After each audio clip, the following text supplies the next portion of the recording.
talk about and to review vowels, syllables, and then we're going to learn a few new rules too. As a review, what is a vowel? Go ahead and tell me. A sound you can sing, an open mouth, and it can be made louder or softer, and your mouth is open or it's unblocked. So when we have vowels, we have different types of vowels, and understanding the different types of vowels can be very helpful for understanding syllables, because vowels are the key to syllables. When you see these vowels, these are called the single letter vowels. These are the vowels that we typically teach, and they are the single letter vowels. And of A, E, I, O, U, and Y, there are two types of ways that single letter vowels are used.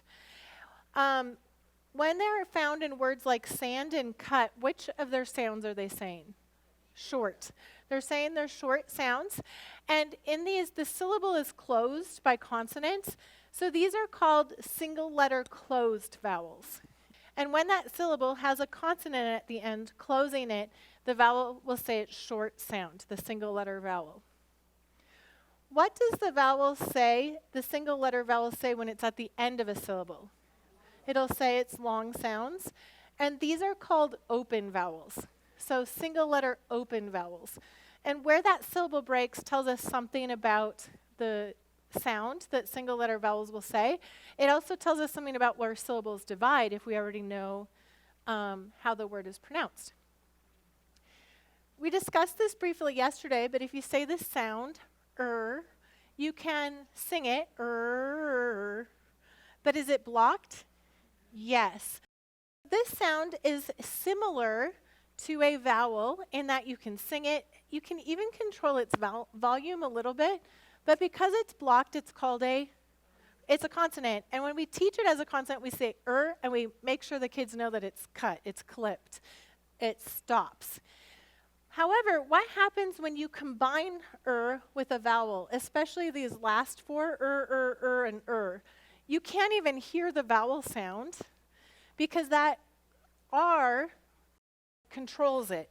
And we call these R-controlled vowels. These are the R-controlled vowels. Then we have vowels that look like this, right? Oi, oi, oi, oi, oi. Have you ever thought about that being a vowel? It is. And these are called multi-letter vowels, okay?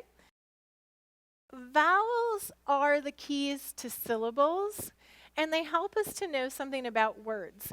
A syllable is the rhythmic beat in words formed by opening and closing of the mouth to say the vowels and consonants. When we say vowels, what does our mouth do? It opens. Yep, and that's going to be a key. In addition, we need to know that every syllable has only one vowel sound. Okay, that's just one of the rules of the language. Every syllable has only one vowel sound. A vowel is a sound that you can sing or that you can hum. You can hum those vowels. One way to count syllables is to hum the word. So let's hum this word. How many syllables are there? Why does that work? What are you humming? The vowels. Yes. So because every syllable only has one vowel sound, as you hum each of those vowels, you are able to count how many vowels, therefore you're able to count how many syllables. Let's hum this word, goldfish. How many syllables? 2. Let's try this one, dictionary. How many syllables? 4. This works because we are humming the vowels. Vowels are sounds you can sing. Vowels are also sounds where your mouth does what? Is it open or closed? Your mouth is open. Another way to count syllables is to count the number of vowels by feeling how many times your mouth opens when you say the word. Or you can place your hand under your chin and feel how many times it drops open. So let's say this word and feel that. Rabbit. How many times did your mouth drop open? 2. So how many syllables? 2. Let's try calculator.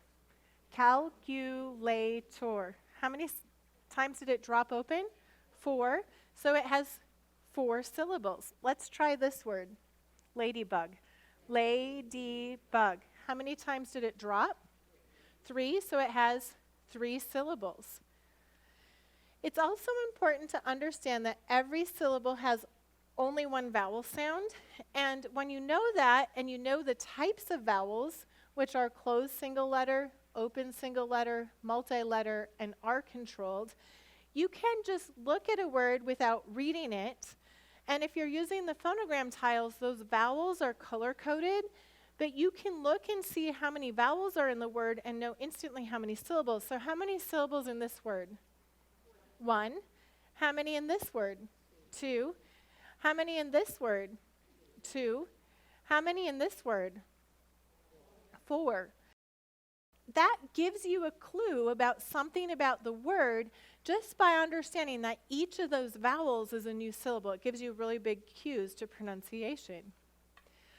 Most of us were taught how to find syllables by relying on this other aspect of English, that English is a rhythmic language, and that this opening and closing of the mouth to form consonant and vowels is a little bit like a drum, and it creates beats. So another way to do this is to clap the syllables, but many students find this to be really abstract. I couldn't do this as an adult, but I just don't really have good rhythm, even with music or anything. So this was always really confusing to me. So it's not wrong to clap the syllables. That's fine. And if that connects with a student, totally fine. But here are 2 other ways to find the syllables. You can hum them, or you can feel your mouth drop. Another rule in English is every syllable must have a written vowel. We have 3 new spelling rules to look at. What does this say? F-I-E. And what does this say? F-I-E. Good. And I'd like you to tell me, what does Y-I-E say at the end of a 1-syllable word? I. Yep, so Y-I-E will always say I at the end of a 1-syllable word.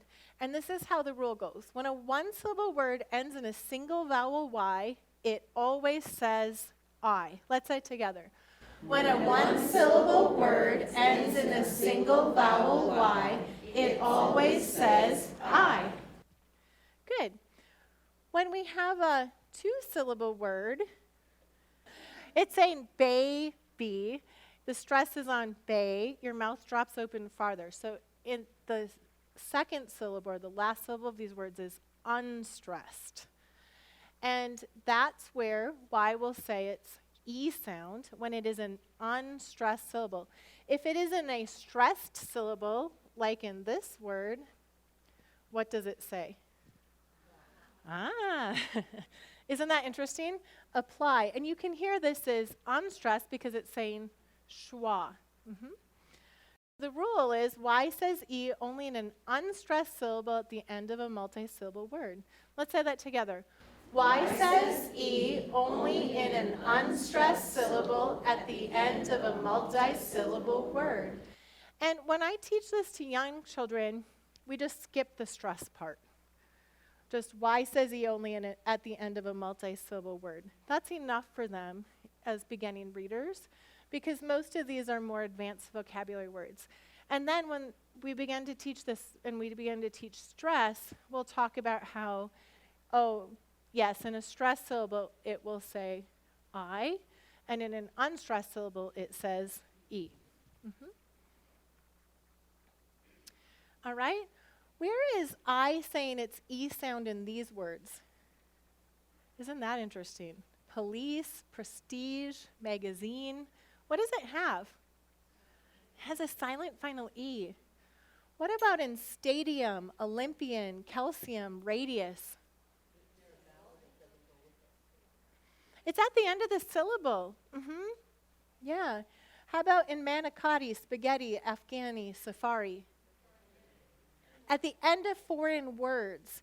So, and all these other words like police, prestige, stadium, these are all Latin roots.